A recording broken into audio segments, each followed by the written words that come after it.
Welcome to Givers, Doers, and Thinkers. Today we talk to social commentator Mary Eberstadt about how family breakdown has given us identity politics and atheism. Let's go.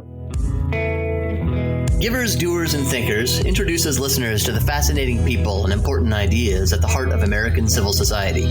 We speak with philanthropists, nonprofit leaders, social entrepreneurs, historians, journalists, and anyone else who will help us understand contemporary civil society's achievements and failures. We also sprinkle in practical advice for nonprofit leaders and fundraisers. My name is Jeremy Beer, and thanks for joining us. All right, thank you for joining us for another episode of Givers, Doers, and Thinkers. We are recording on April 12, 2022. I am in blustery Phoenix, Arizona, and I'm very pleased to have as my guest one of the most insightful and readable public intellectuals of our time, Mary Eberstadt.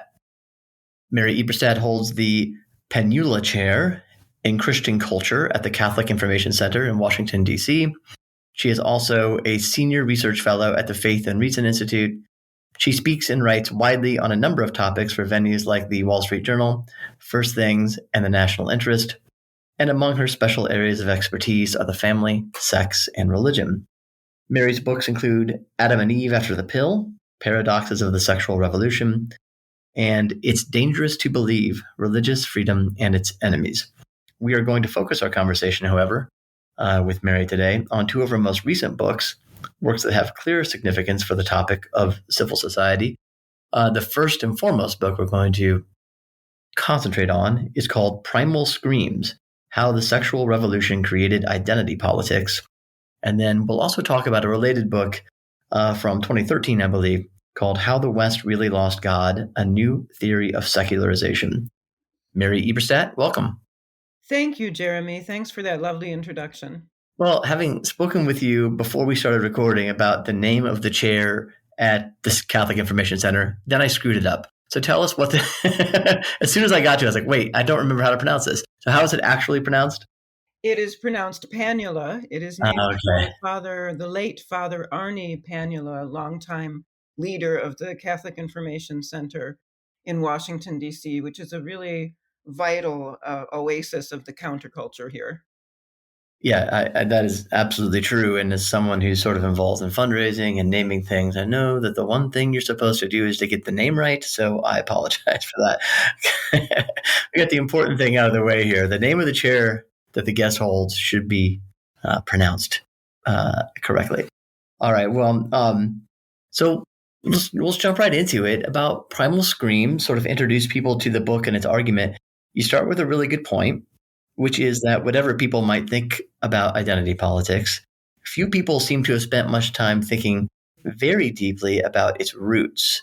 So perhaps we could just start there with some of the suggestions that have been put forth on where identity politics comes from, and then maybe a little bit about why you find them inadequate. Yes, thanks, Jeremy. So to start with the big picture, a lot of people in our time have the feeling that America has taken a wrong path, that there's something that's happened to this country that has somehow diminished its promise. Some people point to the acrimony of our political life. Other people point to things like the opioid epidemic. But there is this general sense that I think is widely shared that the promises of progress that were made mainly by the left have not materialized. The left says we live in an age of progress where one liberation after another has freed people up to make them recognized and held up and seen, etc. But if all of this is true, why are there so many other signs of misery around us? This is the question that I keep coming back to in my work.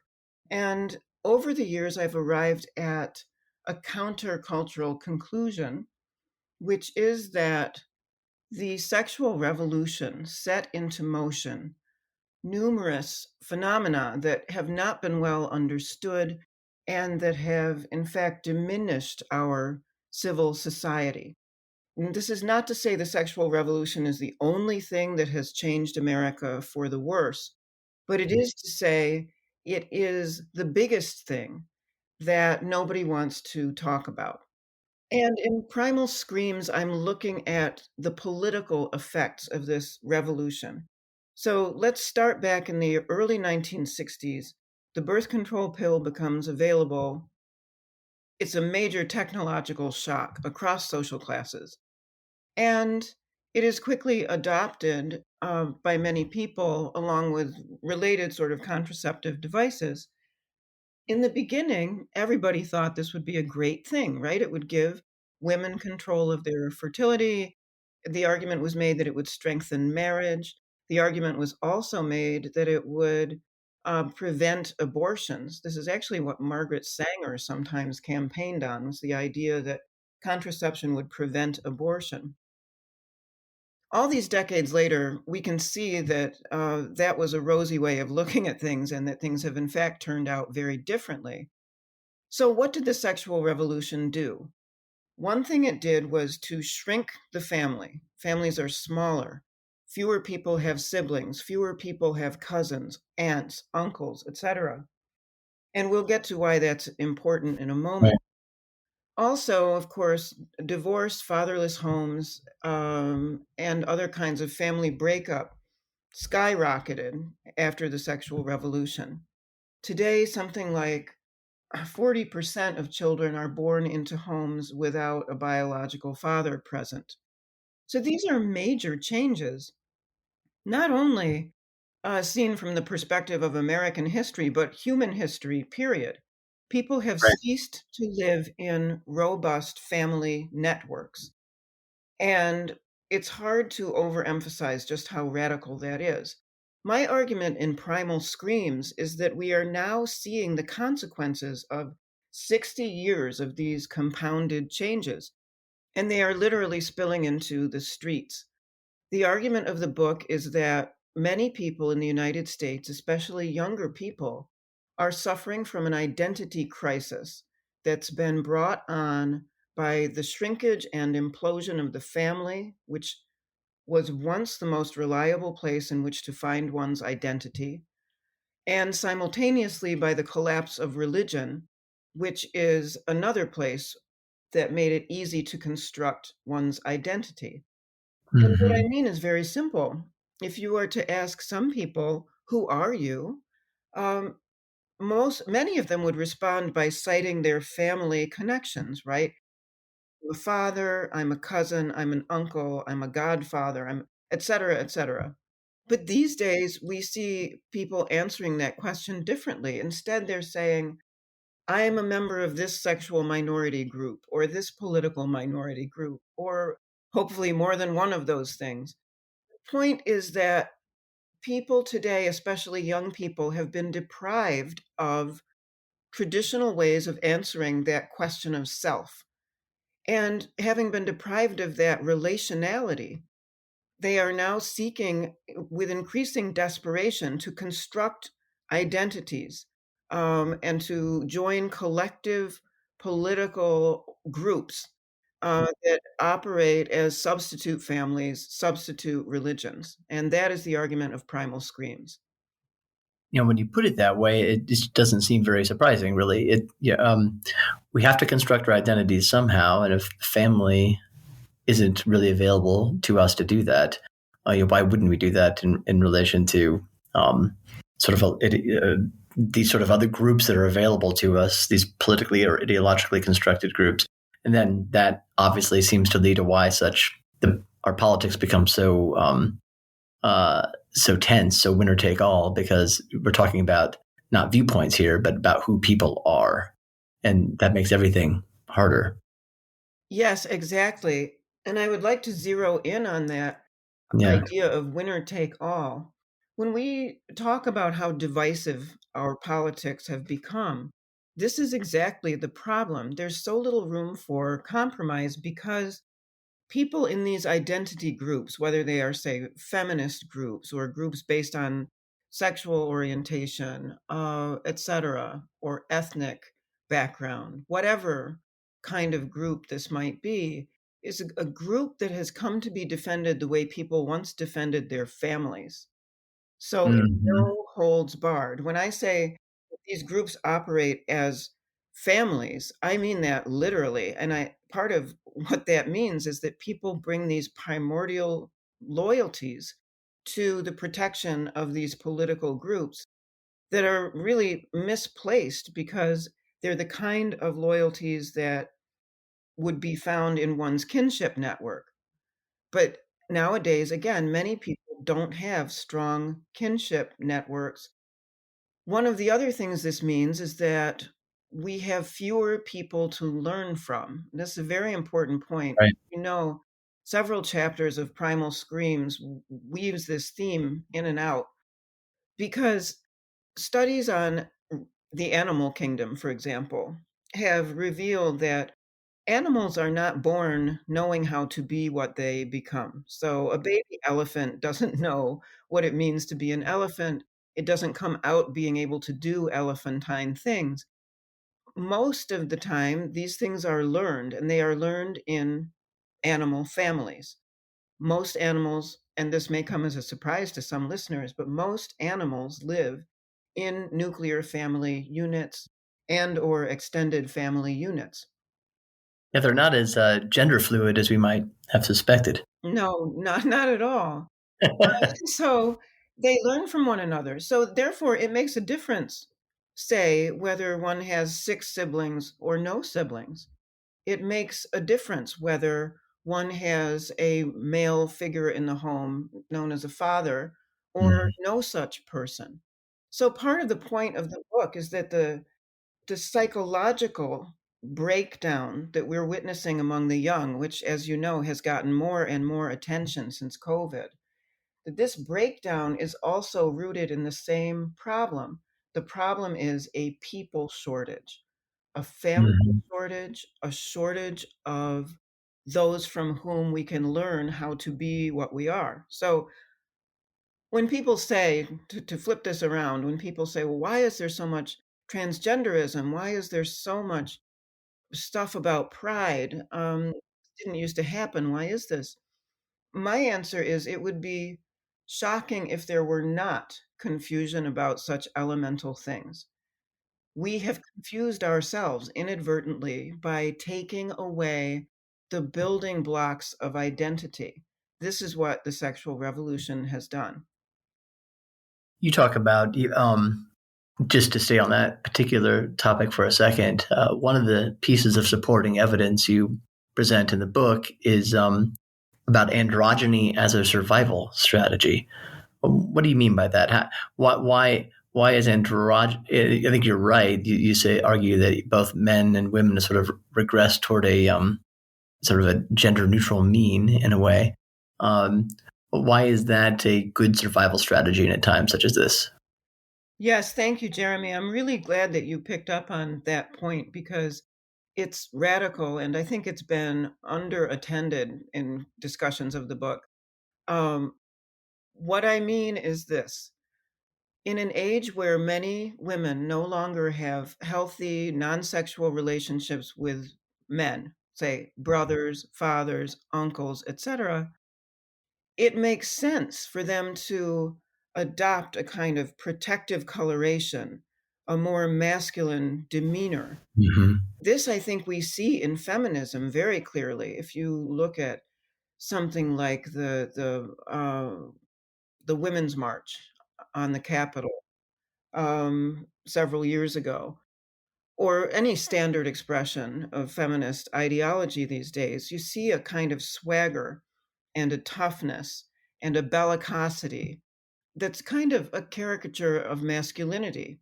You also see a lot of words that we are not going to use on the air. For example, Right. swearing like sailors, as the expression used to go. And I think this phenomenon has deep roots, and the roots have to do with the fact that in a world where women are less protected, it will make sense to be tougher. And I don't mean that women cannot protect themselves. I Right. mean that the absence of those potentially protective relationships um, is something that is detected subliminally, Mm-hmm. that people tailor their behavior accordingly. At the same time, a different set of incentives has come into being that rewards men for acting more like women. Let's go back to one of the things we started with, the fact that so many children are growing up without fathers at home. Hmm. Well, that might mean one thing for a daughter, but a daughter at least has a model of her own sex to look to in the home, the mother. But a boy, and that is to say, millions and millions of boys these days, receive mixed messages out of this. Men are bad, men are absent, men do bad things, men can't be trusted. And so this message that I think starts out in the home as a very particular message about a particular man gets amplified and generalized. And this is what boys are carrying around. Again, I believe this is subliminal. This is not conscious, Right. but it means that the message is received that behaving more like a woman is going to be rewarded. And we see indeed that it is. It's rewarded in the corporate uh, marketplace, it's rewarded in the paid workplace in general for men to um, cease doing certain characteristic male things, like Right. Right. being direct or having opinions that are not generally accepted opinions, Right. or being what is perceived as more confrontational or more competitive. So our society is inadvertently, but really trying to train these traits out of men and especially young men. So when I say the sexual revolution created new incentives for androgyny on both sides, that's what I'm trying to explain. Even in a more perhaps superficial way, it was striking to me. I don't know if I can say this or not, but I'm going to say it anyway. About 10 years ago, it was like how sort of like a very thin, waif like body type became like the body type for among young men that you saw everywhere as sort of supplemented or amplified by sort of the clothing that was more very skinny, sort of skinny jeans and type shirts and things. But it's like, why do all of a sudden we have, why is this sort of the defining male body type, at least in certain parts of society? It was really striking, I thought. And it certainly to me goes towards that androgyny Yeah, thesis. that's very observant, and it goes along with the argument beautifully. And so does this sad fact. Therapists are reporting a phenomenal, that's not overstated, phenomenal rise in eating disorders among young men. And I am sure it's for the same reason you named, that the waif-like figure has come to be more rewarded Mm-hmm. for what I think are probably deep reasons that aren't being examined enough. A couple of the other pieces of supporting evidence you put forward take on, they're related to what you've been talking about so far, but I want to give you a chance to talk about them. Um, I mean, that feminism is also a survival strategy would not seem to even take much explaining, perhaps. So what else would you say about that as a piece of evidence in favor of your theory? Well, I think that for all the progress that has been made, most of it material progress during the last several decades, it is also the case that women are more vulnerable than they used to be. Mm-hmm. The threats begin before they're even born with gendercide. Millions more baby girls are killed by abortion than baby boys because of son preference. Again, this is the sort of phenomenon that can't help but get into the ecosystem somewhere. You know, it trickles in as a kind of poison and it's absorbed by the creatures in the ecosystem. Then later on, girls are threatened by other phenomena that never used to exist the way they do today. I'd say typically the availability of pornography, Right. violent, frightening pornography that kids can now get on their phones with a click, and that can't help but make girls worry about this is what boys expect? Question mark. Mm-hmm. And I think girls do voice this kind of concern about pornography, but society is far from catching up to the damage that internet pornography is doing to the young, especially. Therapists are only beginning to grapple with this. We can now have young boys, young men with very serious problems who have never even kissed a girl. This is another big issue that's facing young women. In short, the world that they are entering is not a very welcoming place to be a young woman. Hmm. And I'm sure this also has a lot to do with the fact that most, quote, transitions among the young are female to male. It's girls saying, I don't want to look like these images of pornography. I want to look completely different. I want to be a man, in fact. That's what I want because that will protect me. So we have a lot of work to do on all of these issues, but I think it's important to understand first where they are coming from and the gravity of them. For many years, the libertarians have held sway in saying that free speech demands, no prosecution of obscenity, pornography is fine, women like it too, this is a choice, etc. But the addictive character of internet pornography has vaulted us into a whole new place where I think we are going to have to do a lot of remedial work. One more example before we get off this part of the topic is the Me Too movement. You point out how that sort of illustrated a breakdown of social learning among both men and women. Can you elaborate on that? Sure, of course. So when the revelations about Me Too were coming out, I think a lot of social conservatives were excited because it seemed like for the first time there was a national movement that understood that something had really gone wrong out there between men and women. Remember, the women who were coming forward were the products of our best universities. They were in the most glamorous disciplines, media, Hollywood, journalism. Not that journalism is that glamorous, but it is in certain quarters. So I had a different take home from all of that because I was not very optimistic after reading through many of these accounts. Because in these accounts, over and over, these accounts of male depredation, uh, in these accounts, there was so much confusion on the part of both sides. It was like a Rashomon play, it was like episodes being described completely differently by each of the parties involved. So the women were saying, he forced himself on me, he did this, he did that. The men were saying, well, that's what she seemed to want. I thought that's what she wanted. Now, how can all of this confusion come into being when we're talking about all of these sophisticated, educated people, the products of our elite institutions? Again, I suspect reading through those accounts that pornography was coloring the men's expectations in many cases. Uh, and also that these young women never had anyone take them aside and explain certain basic things like don't go to a man's hotel room at 1 in the morning, even if he is your boss, or especially if he is your boss.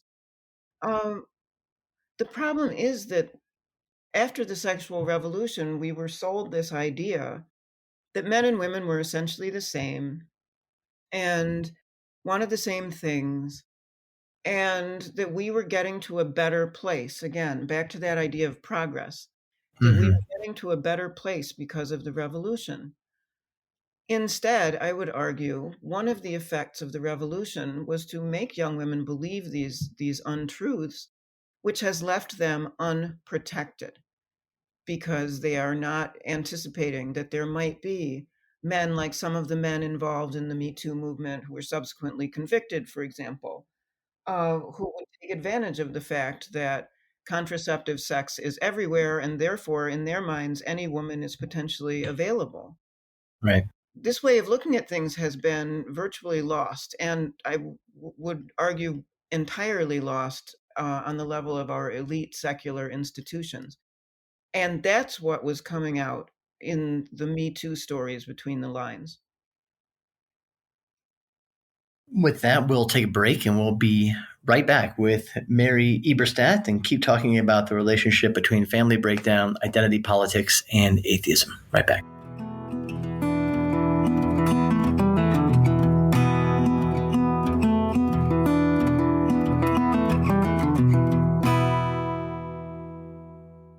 All right, we're back. Time for one of these lovely practicalities. And today, happy to have with me my friend and colleague, Aaron Brown. How are you?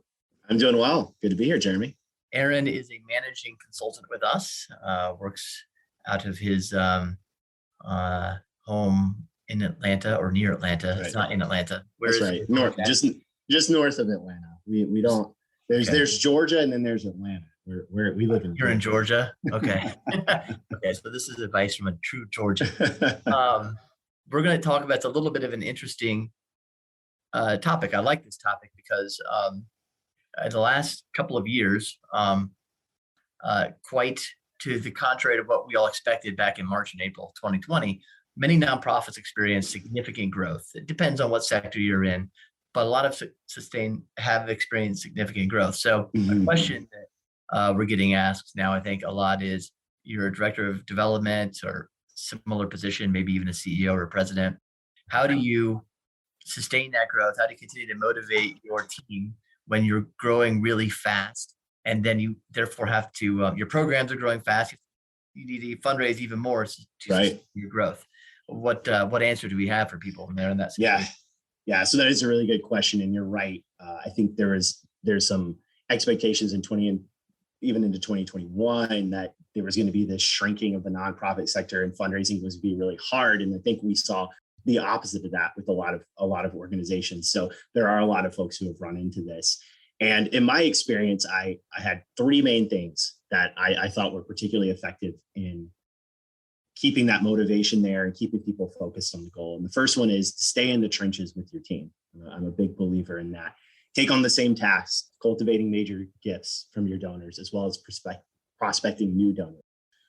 Remind your team through your actions that you're doing this day in, day out with them, right? You're all working together towards this ambitious goal. And I understand there's some organizations, right? They're structured in a way where the director of development or VP of development in some senses might not take on a ton of a large caseload, but I'm a big believer that if at all possible, a director of development should be responsible for that kind of in the trenches work as possible, because that's what their gift officers are doing, right?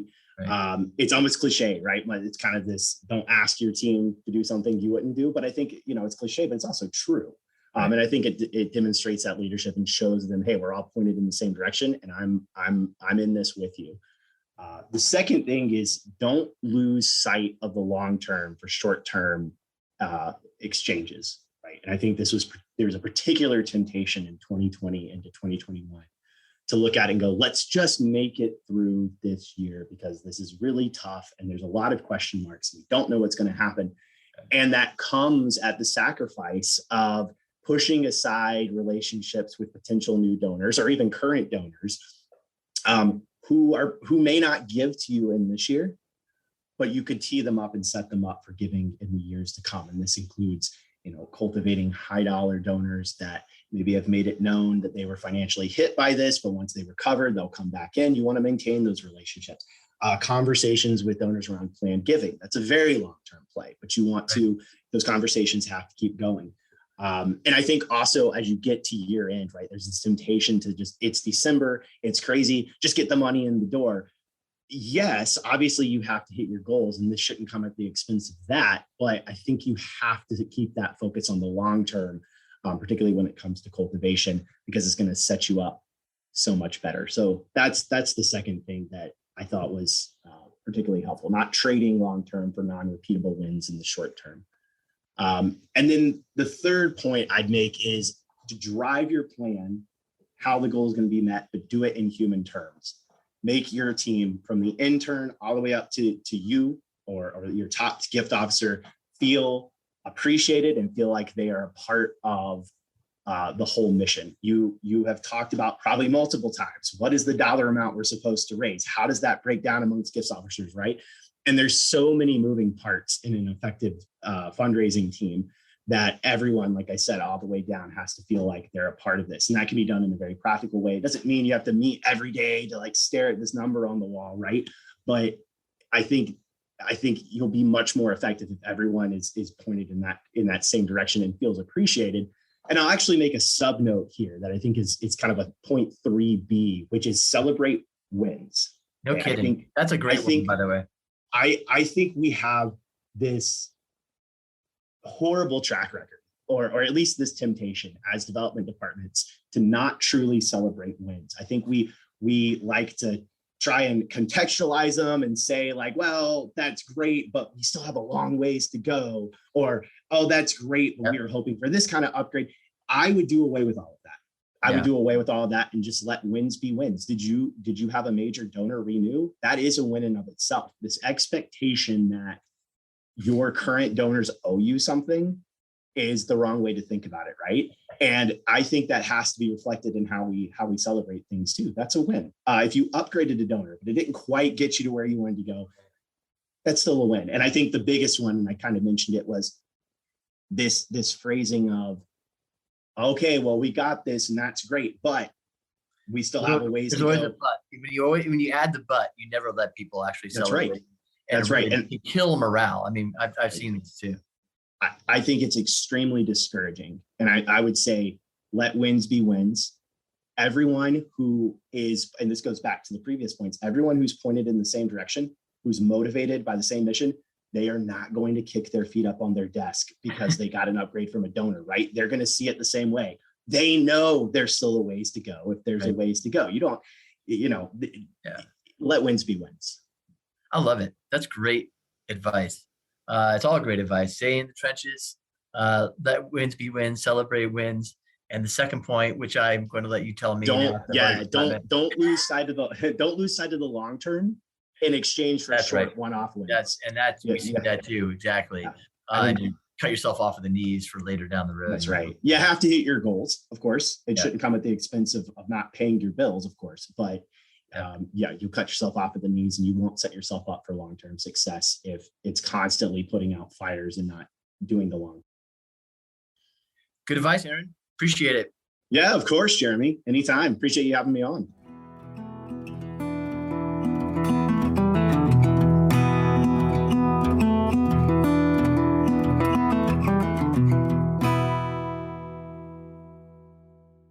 All right, we are back with Mary Eberstadt, author of Primal Screams, How the Sexual Revolution Created Identity Politics, also the author of How the West Really Lost God. We haven't really gotten to that yet, but we will, I promise you, here in this last segment.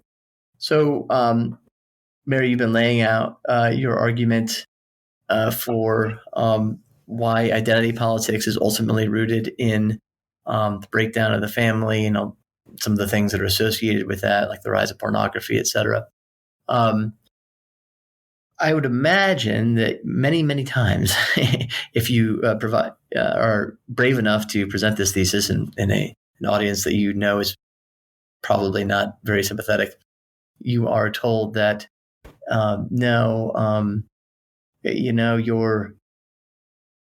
really what's happening here, people are miserable because white people don't rule the world anymore like they used to, or males don't rule the world anymore like they used to, or heterosexuals don't rule the world anymore like they used to. Am I right? Do you get that response a lot? And if so, what do you say when people say that kind of thing? Well, you'd be surprised how little pushback I get when I'm allowed to lay out the argument, because I think people do respond to the idea that there's suffering out there. And that's what I make very clear in Primal Screams, that instead of mocking the millennials for being snowflakes or otherwise taking cheap shots about this kind of stuff, I do try to honor the emotions that I'm seeing and hearing when they talk about themselves. And the bottom line is, I think they are onto something. A lot of people are suffering. A lot of people are miserable.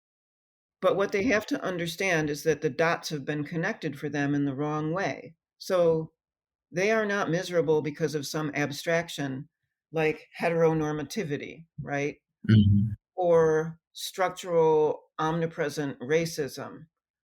I'm Mm-hmm. not saying people can't be made miserable by racism, but I'm saying that the generational signature of this age of young people is rage and identity crisis. And racism cannot possibly explain all of that. Neither can the gender binary, neither can the existence of white men. No, there's something else going on. And that other thing, I think, is the thesis of Primal Screams. It's that the collapse of the family took identity with it for a great many people, and they're suffering as a result. They're also suffering because that same collapse has made them lonelier. You know, Mm-hmm. if you think about it, what did children used to have in an age much less materially advanced? Well, they used to have siblings for starters. And Right. that sort of thing is off the table now. No one is supposed to notice that so many people are singletons or from small families. And again, without extended families, without lots of cousins, et cetera, in the mix. Well, I think that makes a great difference to social learning and to, if social learning sounds too abstract, it makes a great difference to all kinds of things that are important in life, like learning how to negotiate, learning how to share scant goods, learning how someone of the opposite sex thinks differently, maybe a little differently, maybe a lot differently, etc. So we learn these things in the company of other human beings. And when our world is much smaller and there's so many fewer such people in them, we are at a disadvantage compared to the generations before us. Mm-hmm. It's the opposite message that we usually hear, right, Jeremy? Because usually we hear that we're at some kind of pinnacle and all of these Right. crimes, sins were committed by all the generations before us. My argument is just turning that upside down and pointing out that they had something important, something critical that many of us today are lacking. They had lots of other people in their lives who had their backs. And that's a great Mm-hmm. loss. I love that because you never hear anybody argue about the importance of cousins. Aunts and uncles and cousins usually don't enter into these discussions all that much, but you really are making a case for the importance of that kind of thing. Is there cross-cultural work on this sort of thing, comparing societies in which such connections are attenuated or completely lost to those where they remain, and looking at psychological and sociological data? I can't pretend to anything close to Yeah. omniscience about that, but I would say societies that are even further down this road than we are, say Japan. Now, in Japan, there's Hmm. much less divorce, but the one-child family, the shrinkage of the family, all of that has been more pronounced. And in Japan, you get these, you know, strange outcomes like renting people for photographic purposes, say a wedding, to pretend that you have a son or a daughter or whatever it might be. You get phenomena like these toys that people get frantic about because if they don't, quote, feed them, the toy might, quote, die. I don't know if you're aware of this, but this was a big cultural phenomenon in Not. Japan on the part of people who don't have children to nurture or grandchildren to nurture. And so you might say it's a nurture instinct that has somehow run amok. You also get the boys who won't leave the basement, for which there's a word in Right. Japanese that I can't tell you because I don't know Japanese, but it Right. translates roughly as herbivore. And this Mm. is also true in South Korea. I think, in other words, where we have seen the family implode, we are seeing a variety of strange outcomes. And we need to look at these things carefully because, measured by the rest of human history, the way in which humanity's been living since the 1960s is an absolutely radical break with all that. Right. I guess another angle of rebuttal that someone might go down if they were having a good faith discussion with you would be, well, right. We really started to see serious family breakdown by the end of the 1960s. Maybe it's the mid 1960s. Why didn't we start to see all these strange outcomes in the 90s or the early 2000s? Why not until now? Is family breakdown just part of the story? Is there something else that happened that got us to a tipping point, or does it take 2 generations for this sort of thing to start to happen? Yeah, I think the harm had to be compounded the way that it has been. Mm. Let me give you an example, not from the book, but one that I've been thinking about a lot, given all of the intergenerational strife that we are told about, right? We're told the Zoomers and the millennials hate the boomers. The boomers Mm-hmm. have all this stuff. The boomers are a problem, etc. Um, One thing that strikes me over and over is that the boomers, whatever their political opinions, the boomers have had more social capital, right? They were Right. still living in families. They still grew up, for the most part, in intact homes, in families of size.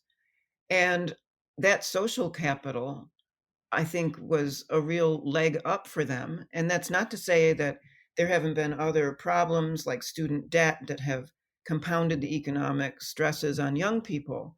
It Mm-hmm. is to say that when we look at why were the boomers successful and the younger people today a lot less so in material terms, I think we need to look at those immaterial things too, like the fact that there was social capital there that has now been depleted, and its depletion is coming out in the woes of these younger generations.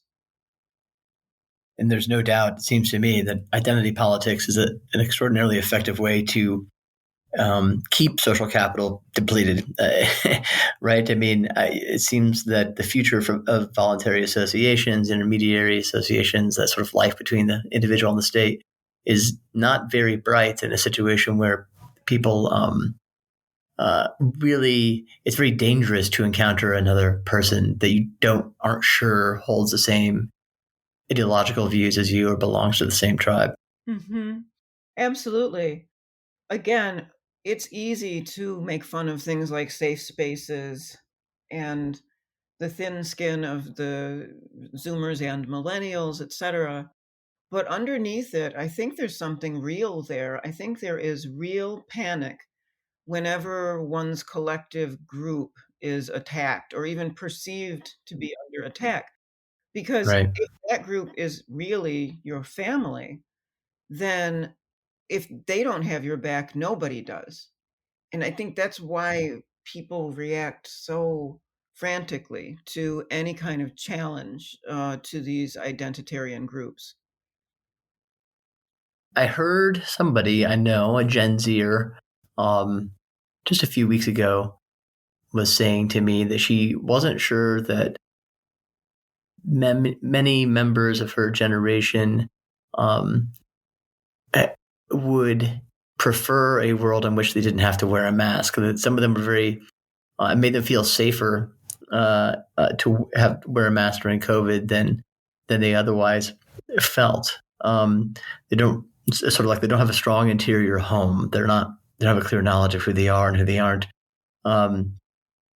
Did you think about that during these last couple of years about what the sort of embrace of masking among people who are really not at very high risk at all for COVID-19 meant in terms of the strength of their identity or the strength of their sort of interior life? Yes, I think that's very sharp, Jeremy. Certainly, you're connecting the dots in the right way there. I would add that, again, not every bad consequence these days flows out of the sexual revolution, although many do. But in this case, I think it's also the visual age that they have been born into is very hard for people in their teens, 20s, etc. today. It's very unforgiving, and they're very aware of it, especially if they are on social media all the time, as most young people were, especially during the lockdown. So that gives them another reason to want to retreat behind a mask. But it does relate to the sexual revolution as well, right? Because presumably it'd be great to have data on this if you were if you had biological parents at home, still married, brothers and sisters, cousins, relatives, you have all those familial connections, you probably feel a little safer. It's just a feeling, no matter what the actual, no matter how old you are or how, how much you weigh and the kind of these other risk factors for COVID. I would be really interested in seeing data there because I think it probably is connected in the end to familial strength. Yes, and so are other things. So, for example, people have been talking about how there are moral panics, right? You've been hearing that a lot lately, and that parents are too panicked about their children and whether their children are vulnerable to abduction or other kinds of catastrophes. Uh, Right. this has been in the air quite a bit lately because people have been trying to score political points off it. But the truth is that I think parents react this way. Parents become helicopter parents because deep down inside, they know that the kids are more vulnerable because there are so many fewer of them. You Mm. know, to grow up in the 1960s was to know a world in which, not out of religious reasons, just because that's the way things were, most people had families of size. If two families got together, that was a kickball game for the kids. Right. That world isn't here. You don't see kids, for the most part, going around in gangs of No. bunches of them. No, And my that, wife and I call them rat packs, and it's like you never see when you do see one, your heart lifts up because you rarely see them anymore. That's all we knew as children. yes, it's so true. Now, to say all of this is not to say, oh, it was so great in the 1950s. I have no idea what the 1950s were like, actually. Um, it's not to say the genie goes back in the bottle. It is to say that the sexual revolution is like any other social phenomenon. It is open to debate and scrutiny and to a second look. And I'm very encouraged, Jeremy, because when I started writing about this stuff, and in particular, just over 10 years ago, when I put out Adam and Eve After the Pill, which was a frontal attack on the idea that the sexual revolution had been a good thing on balance. That was a shocking argument then. Now we have a number of examples of other writers coming out and saying, hey, maybe this sexual revolution thing needs another look. There's one in France, there's one in Germany, there's one here, coming not out of religious orbits, but just surveying the evidence. So this makes me very hopeful that the second look that I've been arguing for really will happen down the road. How far down the road, I don't know, but it's not impossible to imagine secular society changing its opinion of this thing, saying this thing needs some reining in. It's gone too far, it's hurting too many. Maybe we should take another look at, for example, no fault divorce or other incentives that make it easier rather than harder to break up families. One can imagine those policy discussions coming. What do you think? Yeah, no, I think you're right. And one other, just to tie a knot on this, then here, one of the other consequences of the sexual revolution that you've talked about, and we haven't talked about yet today, is secularization, the sort of irreligion, the growth of irreligion or unreligion. How does that work? Can you just summarize your thesis fairly briefly on that side for us? The first thing, and maybe you can make clear for people, is that there has been secularization, despite the sort of perhaps well-intentioned arguments on certain people, even on who are coming from a religious background, to say, nah, there really hasn't been that much secularization. At least in the West, in certain key countries in the West, there certainly has been, correct? Yes, absolutely. Just for example, when only 30% of Catholics in Italy go to Mass on Sunday, that is a definition of secularization. Mm-hmm. So, yes, there's certainly been secularization, and the whole question is what causes it. And in the book, How the West Really Lost God, I open by marching through several purported explanations for why it is that organized religion is declining across the West. And I show, I hope, that each of these standard explanations is insufficient. It's missing something. My thesis of secularization, to the contrary, is that the sexual revolution diminished the family, sometimes fractured the family, and for a lot of different reasons, the churches and religion itself depend on the family for transmission through the generations. So let's take a perfectly prosaic example. Family breakup means that there are two parents in different places on Sunday or Saturday, as the case may be. Mm-hmm. It interrupts the transmission belt of religious teaching. And that's just a very pedestrian example. Right. In the book, I also get into the fact that with fewer births, with death being so sanitized that many of us will go through life without ever seeing it because it happens in institutional settings far removed, and because we have so many fewer attachments, again, that people deficit that I keep talking about, that with the ordinary rhythms of birth and death interrupted in this way, there is another reason why people don't flock to religion, because religion exists in part to explain these things, right? These Mm-hmm. profound things. Why am I mortal? What's happened to my loved one who died? And organized religion has a lot of interesting answers to really big questions like that. But in the lives of many people today, those really big questions just don't come up with any frequency or urgency. And Hmm. I think that's another example of how the shrinkage of the family and the stresses on the family after the sexual revolution have ended up in church decline. Uh, and there are many more examples in how the West really lost God, but that is the gist of the argument. That we Yeah. didn't lose God because we got smarter or because science disproved religion or any of these other commonplaces that we hear all the time. Something much more interesting has been going on than that. We have delivered ourselves a kind of self-inflicted wound that we have only begun to understand.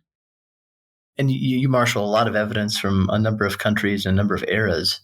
That's really, it is quite compelling, showing that, the causality may go the opposite direction of what we often think, or at least in part, as you're very careful to always say, at least in part, at least in part. That it's not, yes, becoming, losing one's faith might it lead one to not form a family or to leave your family or what have you, but it can go the other way as well. And you marshal a lot of evidence to that effect that having a family, living as a family, it can lead one toward God. And it made me think of, I don't know if you thought about this book, and I've spent a long time since I've looked at it, but Paul Vitz's book, Faith of the Fatherless, Yeah. the psychology of atheism. Yeah.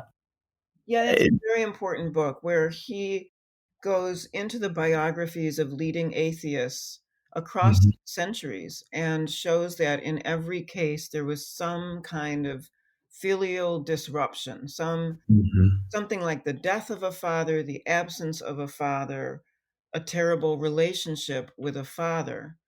And it's Witz's thesis that those ruptured relationships were what made it hard for atheists to understand the idea of a benevolent father. I think that's a very important insight. Well, okay, so here we are. The sexual revolution helps usher in an age of a family breakdown. I always try to think of a more neutral way to say that, but there isn't much of a neutral way to say that. But certainly, different families than the ones humanity has known for many, many millennia. That gives us identity politics and atheism, which is very problematic for the topic of this podcast, civil society in all its forms. How do you see this, if at all, being reversed? You cite the Harvard sociologist, I think it was Harvard, Patiram Sorokin, who nobody remembers anymore, but was a great sociologist, talking about his thesis essentially is that catastrophe is the opportunity for reversing a trend, oftentimes, or something new coming into the world. Are we left hoping for a catastrophe? And if so, did we just go through it? I think we're in the catastrophe. I think that people will increasingly figure this out. It hasn't been that long since we've been living in this experiment. And again, in the beginning, the idea of being relatively free from family, free from fertility, etc., seemed like a liberating idea to many people. Many people embraced it.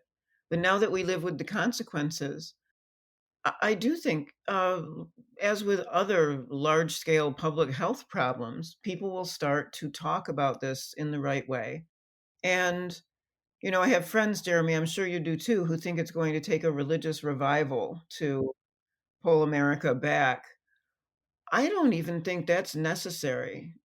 It wouldn't be welcome. But the bottom line is this: up until now, in polite society, challenging the sexual revolution has been impossible. The idea that there would be rollback of the sexual revolution in any way has been just ruled out of court by people in cultural power. I like to use the word elites, but by people who control, let's say, important cultural precincts, like universities. I think the minute it happens that something is successfully challenged about the revolution's legacy in a way that makes a lot of people say, I think that's right, it will open the floodgates to other challenges. And it could be that the Dodds case before the Supreme Court is exactly that first um, opening salvo that changes everything. Because if abortion on demand were to be reined in this country, it would show that something about the sexual revolution is susceptible to rollback. And I predict that if that happens, that abortion will not be the last thing that gets a second look. Well, that seems like a good place, surprisingly hopeful place to end our argument, our discussion. We weren't arguing, maybe contributing to the argument. Mary Eberstadt, thank you very much for being with us. Oh, thanks for having me, Jeremy. I really enjoyed it.